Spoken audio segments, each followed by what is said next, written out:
Assalamu alaikum wa rahmatullah. Après avoir traité de la vie de Adam et de sa famille, de la vie de Noé, Nuh et de sa famille, nous devons absolument nous pencher sur la vie incroyable d'un des meilleurs prophètes, notre père à tous, Ibrahim alayhi salam. Et à travers sa vie, nous allons comprendre comment nous pouvons rendre nos parents fiers de nous. Vous êtes prêts? On y va. Ibrahim est né à Babylone, dans une ville très puissante, peuplée, où les gens, malheureusement, adoraient les statues et pas que. Ils adoraient même les astres, le soleil, la lune, les étoiles. Ils pensaient que ces astres qui sont dans le ciel pouvaient influencer leur vie, que le soleil, la lune ou bien une étoile pouvaient leur apporter le bonheur ou parfois le malheur, les rendre en meilleure santé, leur donner une richesse. De même, ils pensaient que les statues avaient un pouvoir sur leur vie. Ibrahim, qui était très jeune, a tenté de les dissuader d'adorer les statues, les étoiles, et de n'adorer qu'un Dieu unique. C'était une tâche très difficile pour lui, d'autant plus qu'il vivait dans une maison où son père, qui s'appelait Azar, fabriquait des statues. Imaginez-vous, il devait raisonner les gens, mais avant tout tenter de convaincre son père, qui égarait les autres, en leur faisant croire que les statues que lui fabriquait de ses mains avaient un pouvoir sur leur vie. Et Allah nous rapporte l'échange qu'il y a eu entre Ibrahim et son père. Et vous allez vous rendre compte à quel point Ibrahim respectait son père, même s'il n'était pas d'accord avec lui. Il a dit: ô père, ô mon père que j'aime, ya abati, je t'aime et je te respecte et je te veux du bien, mon cher père. Pourquoi est-ce que tu adores des statues qui n'entendent pas, qui ne voient pas? Tu leur parles alors qu'elles ne te voient pas, ne t'entendent pas? C'est absurde, ça n'a pas de sens. Réfléchis, papa. Ô mon père, j'ai peur pour toi. J'ai peur qu'en suivant le diable, Allah, qui nous aime, te punisse. Ô mon père, Allah m'a donné une connaissance. Il m'a choisi comme prophète. Écoute-moi s'il te plaît, j'ai des choses importantes à te dire. Et le père était non seulement sourd, c'est-à-dire il ne voulait pas entendre ce que lui dit son fils, mais en plus, il voulait le faire disparaître de la maison parce qu'il en avait marre d'entendre des rappels de la part de son fils. C'est comme s'il n'acceptait pas que son fils lui donne des leçons, il était orgueilleux.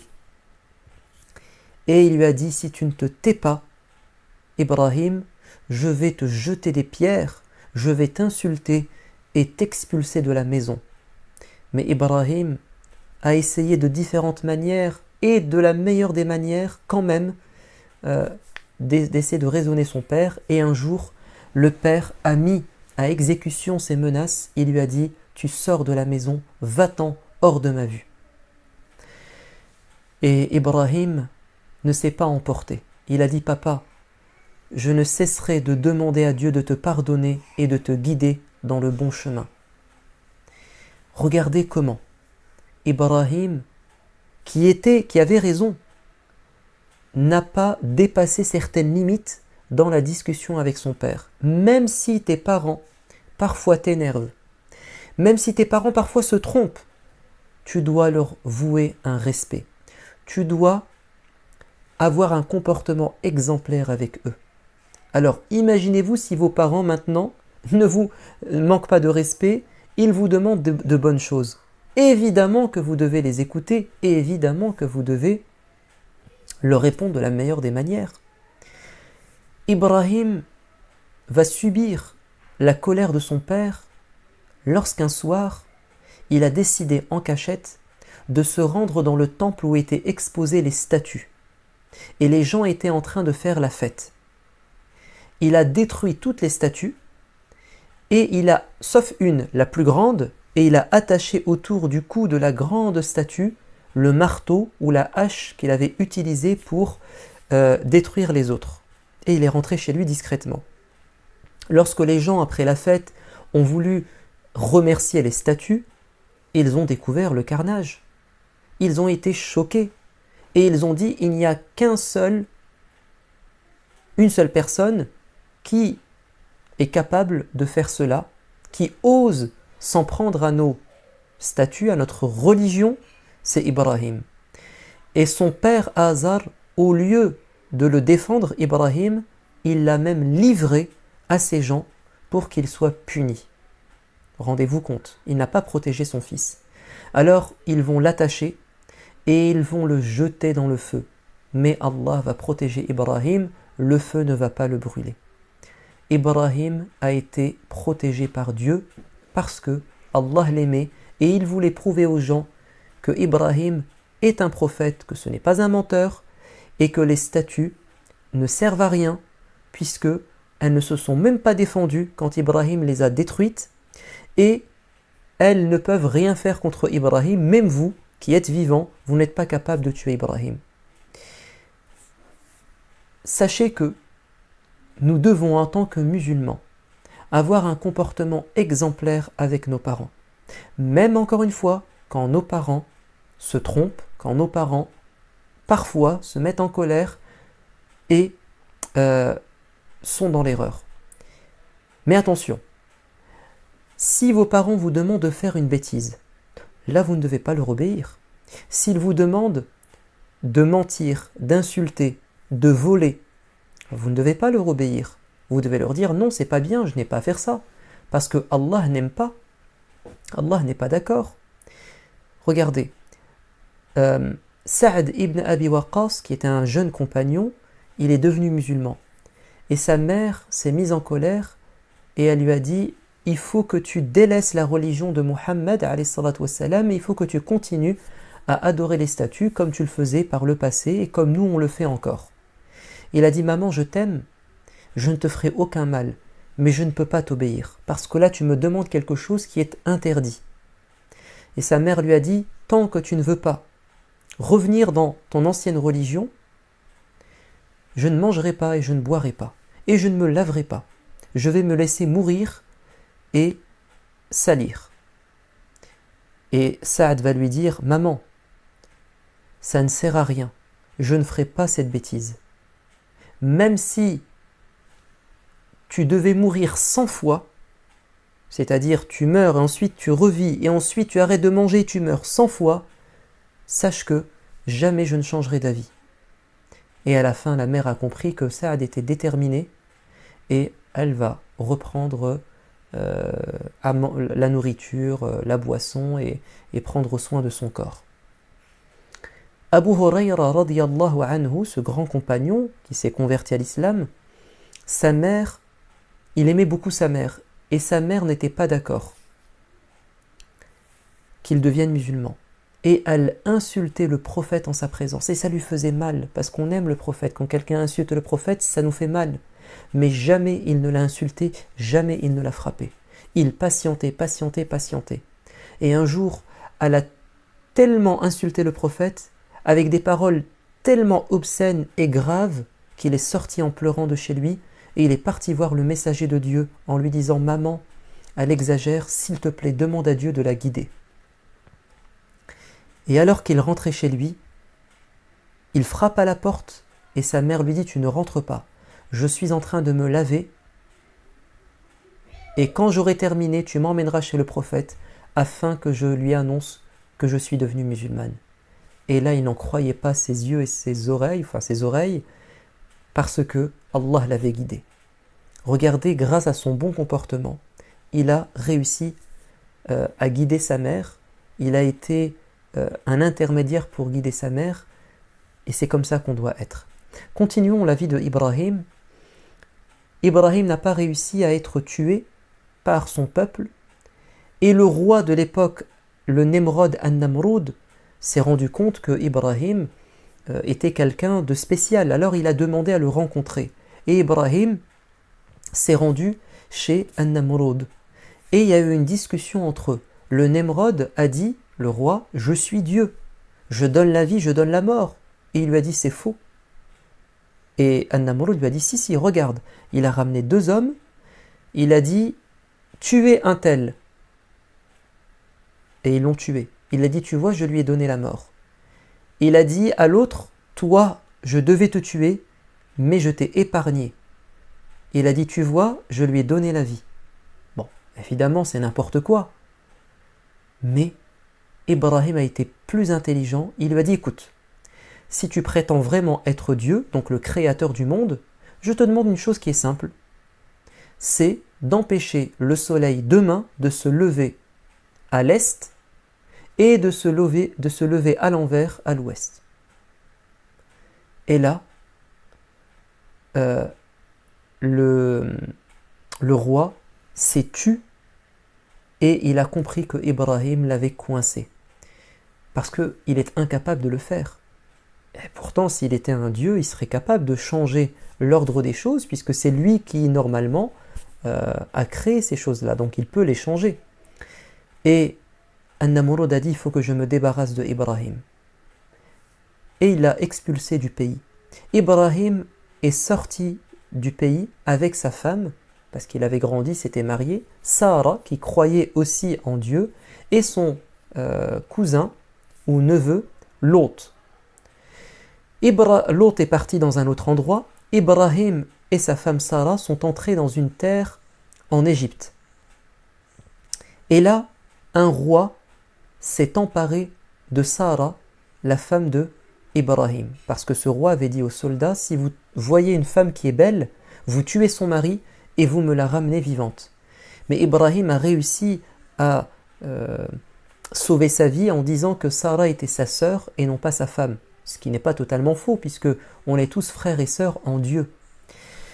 Et qu'est-ce qu'a voulu faire ce roi? Il a voulu toucher Sarah. Et Sarah a dit, Ya Allah, protège-moi de cet homme mal intentionné, méchant. Et lorsqu'il a tendu son bras vers elle, son bras s'est pétrifié. Il s'est figé et il est resté coincé. Et le roi a dit à cette femme, Sarah, demande à Dieu de me libérer et je te promets que tu pourras avoir la vie sauve. Elle a invoqué Dieu en disant, Ya Allah, libère-le, parce que sinon ça va mal se passer pour moi. Et effectivement, le roi a retrouvé sa force, mais il a tenté une 2e et une 3e fois de l'agresser. Et à chaque fois, il restait immobile, pétrifié comme une statue. Et à chaque fois, Sarah disait, Ya Allah, libère-le. Et le roi a bien compris qu'il ne pouvait rien faire contre elle, et il a dit, tu peux partir, et je te fais même des cadeaux. Et il lui a donné une jeune femme qui s'appelle Hajar, et elle va rentrer chez elle, chez Ibrahim, avec cette nouvelle femme qui s'appelle Hajar et qui va vivre auprès d'eux. Sarah était très âgée, Ibrahim également, et ils n'ont jamais réussi à avoir d'enfant. Et donc Sarah a dit à Ibrahim, marie-toi avec Hajar, elle est plus jeune et peut-être que tu auras l'enfant dont tu as toujours rêvé. Et effectivement, il va épouser Hajar et il va avoir un petit enfant qui s'appelle Ismaïl. Et Allah va demander à Ibrahim quelque chose d'étrange. Il va lui dire, tu prends avec toi ta femme et ton nouveau-né, qui est encore tout petit, et tu vas voyager pendant des centaines de kilomètres en direction de l'Arabie, dans un endroit précis où il y a les ruines d'un temple qui a été détruit avec le temps, qui s'appelle la Kaaba. Et Ibrahim s'y est rendu, et quand il est arrivé à l'endroit où la Kaaba était, les fondations de la Kaaba étaient sous la dune de sable, il a déposé sa femme et son fils et il a fait demi-tour. Et Hajar lui a dit, mais où vas-tu?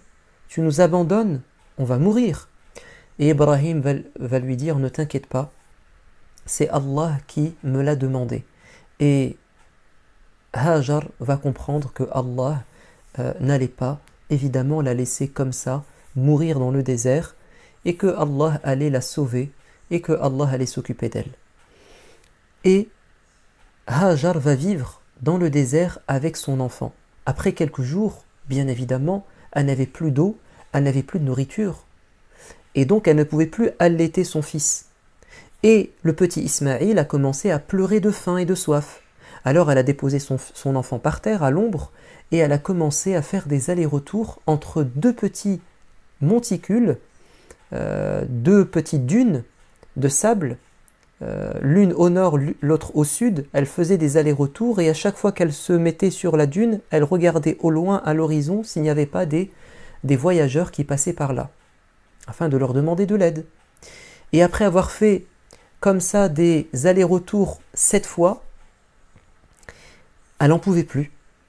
Elle était fatiguée et elle s'est assise auprès de son enfant. Et là, le miracle s'est produit. Un ange est venu, il a frappé de son aile le sol et l'eau est sortie du sol. C'est l'eau de Zemzem. Cette eau existe encore aujourd'hui. Cette source, nous pouvons encore nous abreuver d'elle encore aujourd'hui. Quand vous allez à la Mecque, il y a la source de Zemzem, une eau magique. Et grâce à cette eau, des gens du désert vont venir s'installer à côté de Hajar, à côté de cette source d'eau, puisque quand il y a de l'eau, les gens restent à proximité de l'eau. Et avec le temps, il va y avoir une ville qui va se créer, la ville qui deviendra la Mecque. Les années passent, Hajar s'occupe de son enfant. Pendant toutes ces années, elle est toute seule. Est-ce simple pour une maman de s'occuper seule de ses enfants? Non, ce n'est pas simple. Qu'est-ce qui fait qu'une maman se retrouve seule avec ses enfants? Parfois c'est une épreuve. Le mari peut décéder, donc elle est avec des orphelins. Parfois, une autre épreuve, c'est qu'elle s'est séparée de son mari. Elle se retrouve toute seule avec ses enfants. Parfois, son mari est très occupé, il travaille toute la journée, ou parfois toute la semaine, ou parfois il part en voyage pendant 1 mois. Parfois le mari est malade, parfois le mari peut être en prison. Donc il y a plein de raisons qui font que maman parfois se retrouve toute seule à s'occuper des enfants. Et qu'est-ce que doivent faire les enfants pour aider leur maman? Ils doivent lui faciliter les choses, l'aider au quotidien à faire à manger, l'aider à ranger la maison, ne pas l'embêter, ne pas la faire souffrir, ne pas lui manquer de respect. Si nous nous retrouvons seuls avec une maman, on doit absolument faire en sorte que cette maman se porte bien, parce que c'est pas facile pour elle. Alors, certains enfants font l'inverse. Ils profitent que maman soit seule, que maman soit parfois doivent absolument travailler, et ils font un peu ce qu'ils veulent, et parfois ils rendent la vie impossible à leur maman. Ils peuvent parfois l'insulter, lui crier dessus, la faire pleurer, parfois ils vont même la frapper. Oui, il y a des enfants qui sont méchants, ça c'est pas bien. Ismaïl n'était pas comme ça. Allah nous a dit que Ismaïl c'était un enfant patient. Il patientait avec sa maman, il patientait parce que son père n'était pas là. Le temps va passer, Ismaïl va grandir, il va devenir un petit jeune homme, et voilà que son père réapparaît, Ibrahim. Allah lui a permis de revenir, rendre visite à sa famille. Et lorsqu'il arrive, évidemment c'est la grande joie. Ismaïl connaît pour la première fois son père, Hajar retrouve son mari, et à peine ils ont eu le temps de faire connaissance et de s'attacher l'un à l'autre qu'une nouvelle épreuve les attend. Ibrahim se réveille un jour, il dit à son fils, « Oh mon fils, dans mon rêve, je me suis vu en train de te sacrifier avec un couteau. » Alors Ismaïl va lui dire, « Mais c'est Allah qui te demande ça ?» Oui, parce que c'est un rêve, et quand un prophète fait un rêve, c'est Allah qui lui parle. Alors Ismaïl va dire, « Écoute papa, si c'est Dieu qui te demande ça, je serai patient. Inch'Allah, je ferai ce que Dieu veut de moi, même si c'est dur. » Et la maman Hajar également a dit, « Je vais patienter si c'est ce que Allah veut. » Et lorsque Ibrahim va vouloir sacrifier son enfant, Allah va lui dire « Arrête-toi ici. Mon but n'était pas que tu sacrifies ton enfant, mais je voulais simplement te tester et t'éprouver et voir si tu allais m'obéir. Maintenant que je sais que tu es capable de m'obéir, alors égorge plutôt un mouton. » Et Ibrahim a été fier de son fils, parce que son fils, c'était quelqu'un qui aimait Dieu comme lui aimait Dieu. Et ça, c'est ce qui pourrait rendre fiers les parents de leurs enfants. C'est quand ils ont un enfant qui a un bon comportement, un enfant qui est autonome, mature, qui se prend en charge, comme Ismaïl s'était pris en charge quand son père n'était pas là, il était responsable, et si l'enfant est un bon musulman, une bonne musulmane.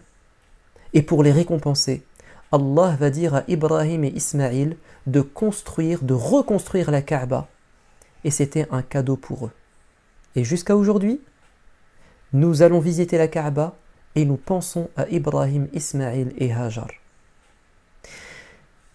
Avez-vous compris donc que nous devons avoir un très bon comportement avec nos parents, comme Ibrahim était excellent avec son père, comme Ismaïl était excellent avec sa mère?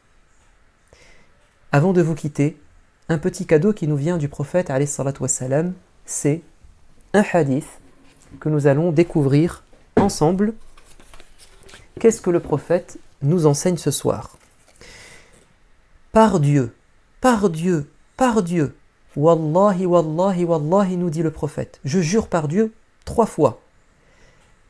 Il ne croit pas, il n'a pas la foi, il ne croit pas, celui dont les voisins ne sont pas à l'abri de ses méfaits. Ça veut dire que si tes voisins se plaignent de ta langue, tu leur dis du mal, ou bien tu leur fais du mal, tu les déranges, tu fais trop de bruit, bref, tu les embêtes, alors sache que tu n'as pas la foi, tu n'aimes pas assez Dieu et tu ne ressembles pas assez au prophète. Par contre, si tu as un excellent comportement avec tes voisins, alors félicitations, continue dans ce sens. À bientôt, wassalamu alaikum wa rahmatullah.